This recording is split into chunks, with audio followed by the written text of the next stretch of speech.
Hi friends, வாங்க இன்றைக்கி நம்ம என்ன பார்க்க போகிறோம்னு பார்த்தீங்கன்னா, வாழைப்பூவை வச்சு நெத்திலி மீன் குழம்பு எப்படி செய்கிறதுன்னு சொல்லிட்டு பார்க்க போகிறோம். வாழைப்பூவை இதில் இருக்கிற நரம்பெல்லாம் எடுத்துகிட்டு இந்த மாதிரி க்ளீன் பண்ணி எடுத்துகிட்டு வந்துடுங்க. சுத்தமாக நல்லா கழுவி எடுத்துகிட்டு வந்தாச்சு. இப்போ நான் 2 பெரிய வெங்காயம், 10லேருந்து 15 பல் பூண்டு எடுத்து வச்சுருக்கேன். 3 பெரிய தக்காளி கட் பண்ணி எடுத்து வச்சுருக்கேன். இப்போ குழம்பு எப்படி செய்கிறதுன்னு சொல்லிட்டு பார்க்கலாம் வாங்க. ஸ்டவ் ஆன் பண்ணி ஒரு பாத்திரம் வச்சுக்கலாம். பாத்திரம் நல்லா சூடானதுக்கப்புறம் 2 டேபிள் ஸ்பூன் அளவுக்கு நல்லெண்ணெய் விட்டுக்கலாம். நல்லெண்ணெய் சூடானதுக்கப்புறம் 1/4 ஸ்பூன் கடுகு, உளுத்தம்பருப்பு, 1/4 ஸ்பூன் சோம்பு, 1/4 ஸ்பூன் அளவுக்கு வெந்தயம், கொஞ்சம் போல் சீரகம். இது எல்லாமே பொரிஞ்சு வந்ததுக்கப்புறம் நம்ம பெரிய வெங்காயத்தை கட் பண்ணி வச்சுருந்தோம் இல்லையா, அதை இதோட சேர்த்துக்கலாம். வெங்காயம் சேர்த்ததுக்கப்புறம் கொஞ்சம் போல் சீக்கிரமாக வதங்கி வர்றதுக்கு நம்ம உப்பு சேர்த்துக்கலாம். உப்பு சேர்த்திங்கன்னா சட்டுன்னு வதங்கி வந்துடும். இப்போ வெங்காயம் நல்லா கோல்டு கலரில் வர வரைக்கும் நம்ம வதக்கி எடுத்துகிட்டு வந்துடலாம். அப்போ தான் குழம்பு நல்லா டேஸ்ட் கொடுக்கும். வெங்காயம் பாருங்கள், இந்த அளவுக்கு வதங்கி வரணும். இப்போ நம்ம கட் பண்ணி வச்சுருந்த 3 பெரிய தக்காளியை இதோடு சேர்த்துக்கலாம். தக்காளி நல்லா மேஷ் ஆகிற அளவுக்கு வதக்கணும். நம்ம ஒரு தட்டு போட்டு மூடி வச்சிடலாம். இப்போ ஒரு 5 நிமிஷம் போல் ஆயிடுச்சு.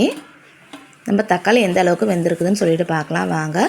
பாருங்கள், தக்காளி நல்லா மேஷ் ஆகிருக்கு, எண்ணெய் நல்லா பிரிஞ்சு வந்திருக்கு. இந்த மாதிரி வதங்கி வரணும். இப்போ 1/4 ஸ்பூன் அளவுக்கு மஞ்சள்தூள் சேர்த்துக்கலாம்.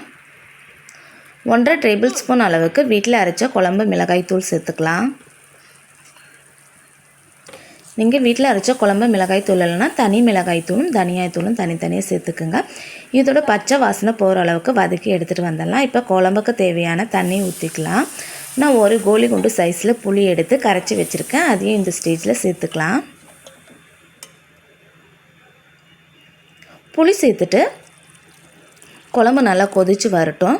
நான் 2 கீத்து தேங்காய் எடுத்து வச்சுருக்கேன். அதை நல்லா ஒரு ஃபைன் பேஸ்ட்டாக அரைச்சி எடுத்துகிட்டு வந்துடலாம்.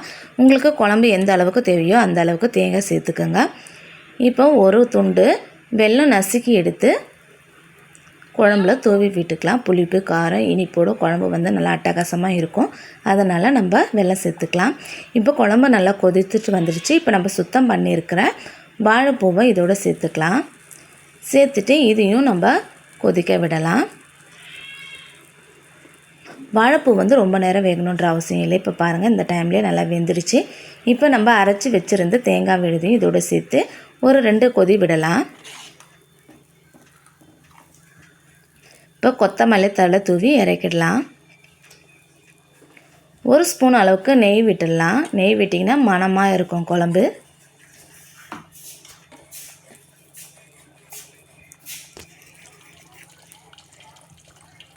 இப்போ சுவையான சைவ மீன் குழம்பு ரெடி ஆகிடுச்சு.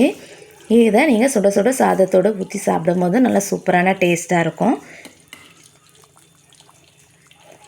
இந்த வீடியோ பிடிச்சிருக்கோம் நம்புகிறேன். பிடிச்சிருந்தால் லைக் பண்ணுங்கள், ஷேர் பண்ணுங்கள், கமெண்ட் பண்ணுங்கள், சப்ஸ்கிரைப் பண்ணுங்கள்.